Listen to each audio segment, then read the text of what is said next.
Okay, my name is Rene, and I'm also another case manager at Disability in Action. And I think this is a pretty good example of how the disabilities can be categorized into in two ways. You have visible disability, where you can, obviously, someone who is a person in a wheelchair has some type of disability. But there's also invisible disabilities, and you wouldn't know that I have a disability. Besides eating too much or being broke, but anyway, I have a fairly common invisible disability of degenerative disc disease of the upper and lower spine that causes me excruciating pain and mobility problems. I just get almost paralyzed. I can't walk, and the pain is just horrible. Unbeknownst to my coworkers, in the last 2 months I've been to the emergency room twice with that, because you just never know when it hits. But it does cause problems, everyday living problems, causes functioning problems, and yet there's many other examples of invisible disabilities. But the one I want to talk about and focus on today, and Tina, you may have already let everybody know that there'll be a time for questions and answers afterwards. So please feel free to ask whatever questions of any of us that you might have.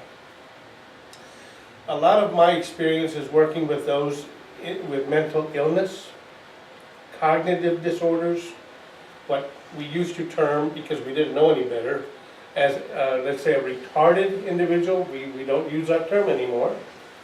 We use IDD, or intellectual and developmental disorder. And that's out of respect for them. That's treating them with respect and the dignity that they deserve.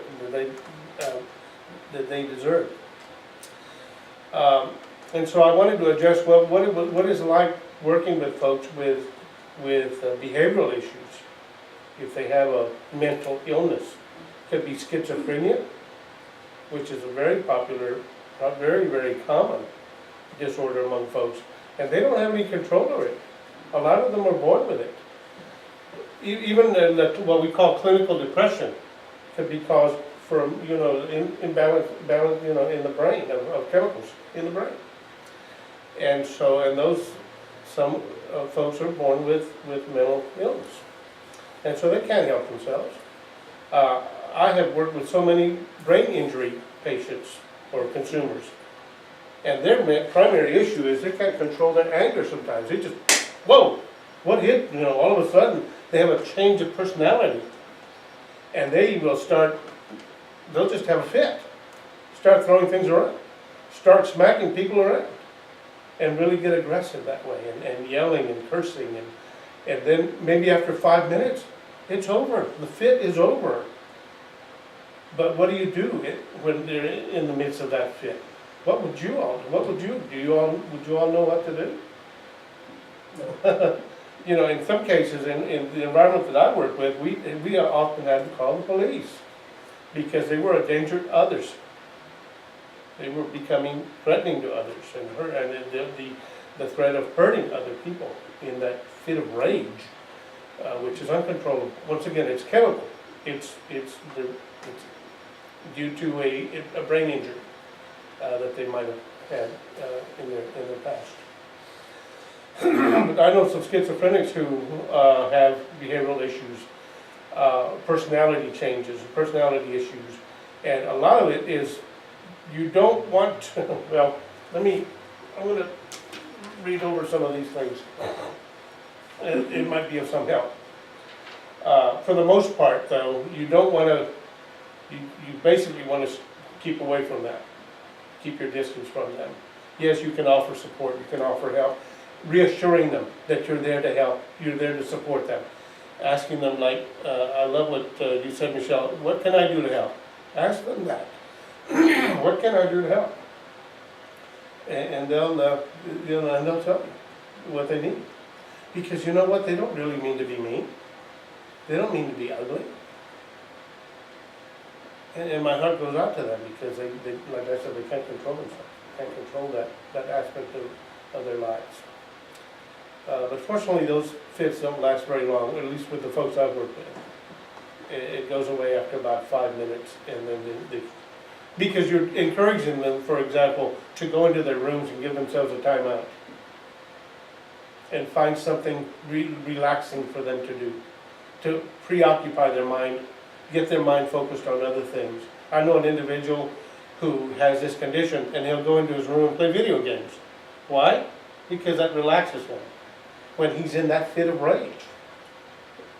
He's smart enough to know to do that. He's learned how to do that, how to cope with his disorder, with his condition, and how to cope with it effectively. So a lot of what we do is just offer support. We're here for you. What can we do to assist?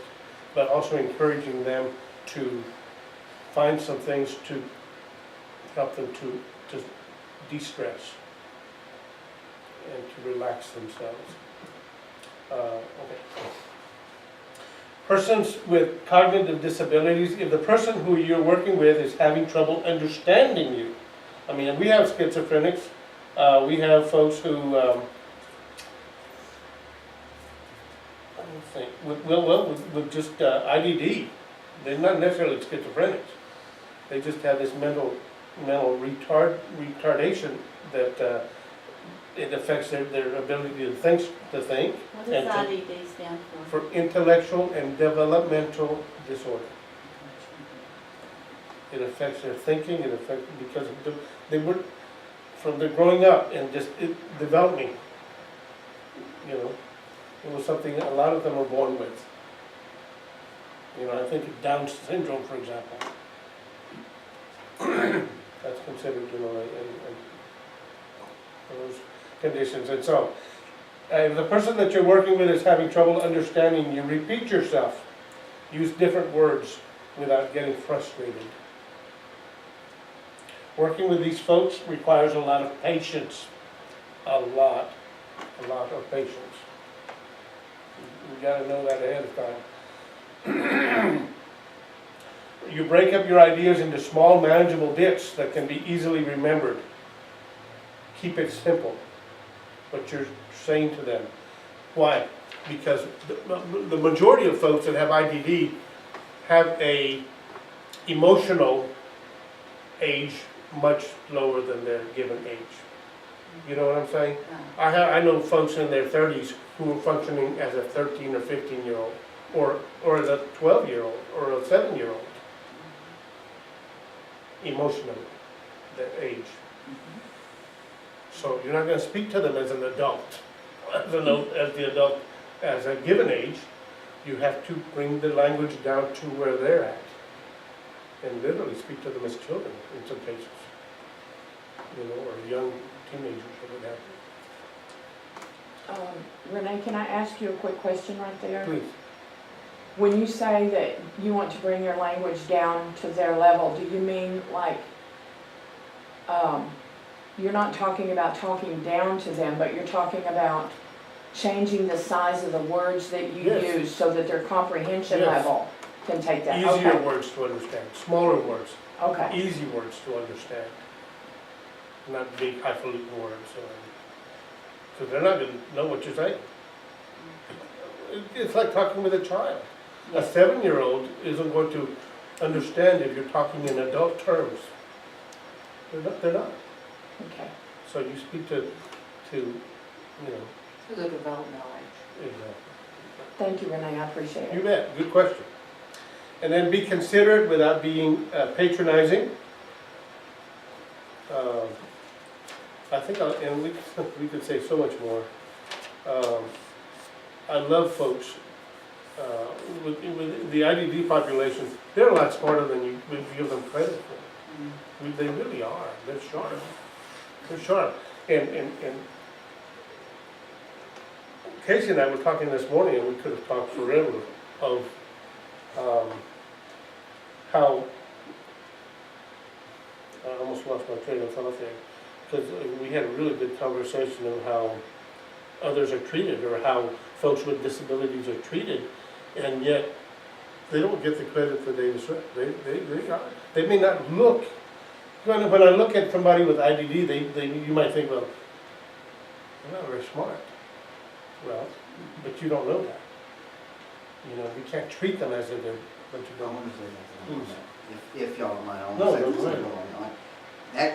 That can even come from family, like I said, that can even come from parents. That's true. Yeah, we talked about stereotypes and how, for example, I see someone, a person in a wheelchair, I'm going, well, they can't do much for themselves. Oh, I pity them, that, they're so helpless. That's because the other individuals You know, don't think they can. Well, there's And some that's- that their parents keep them. And we thought we said that too, We didn't did. we? 'Cause that's what we said, that they are a product of their upbringing. When those parents get elderly, and they don't have them anymore, it's evident what a great disservice they've done them because That's right. they're so dependent on them. That's right, So, that's right. But, And it's not just the parents. I mean, Well, it could true. be anybody True. in the family, it could be anybody, but it you're right. it does involve the parents at times also. yeah, and like I said, we could say so much more. Weiser's gonna talk more about how we address folks and how we treat them with respect in terms of how we speak with them. And Michelle, you touched on that, so we're just kind of, a lot of us are just reinforcing what each of us are saying. And I love what you said, because you could have said it better. We've got to treat our folks with disabilities with the same respect and dignity. And I've seen, I have a poster, focus on the ability, not the disability. Yes, yes. They have strengths, they have skills. Focus on those things. Lift them up, make them feel good about themselves again, you know? You don't assume something when you don't know where you're coming from and you don't know where they're coming from. I've always been treated like a person with dingbattiness. Well, yeah, do you know how to do this, or do you know how to do that? I'm sorry, I'm gonna be 55 years old this year, and I've got a master's degree from ACU. I think I know a thing or two. Not, I'm, That's the patronizing part we were saying Yes, it earlier. is. It's a Yes, very it is. patronizing. And don't assume that somebody is an idiot just because they act like it. I'd like to say something on that Well, also. well, If I can, I'd like to say something on that line also. I, being in wheelchair bound, was also, and I'm not trying to disrespect or talk bad or anything, but I was also told that about from my older sister. I went into medical school. And when I finally decided to do that, my sister, you can't do that, you're in a wheelchair. Okay. I'm the type of person, if you tell me I can't do something, I'm just gonna prove to you I can, yeah. if I know I can. Not everybody's like that, but I'm the type of person that I'm gonna prove to you I can if I can, you know. So she told me, oh, you're not gonna be able to do that. Okay, we'll see. And, I did it. The reality, the sad reality, or the reality of disability is this. As we get older, as the millennials get older, within the next 5 to 10 years, they're going to develop disabilities, physical disabilities. So they've got to be prepared with, well, how are they going to function? How can we assist them? This is what we're about, is assisting them to become more independent and not helpless out there, like thinking like there's nobody to help them, or there's no one on their side in the corner to help them out. So disabilities aren't going to go away. If anything, it's just going to get more and more prevalent as in the next few years. It's going to be, us included, me included, you know. I'm already there, but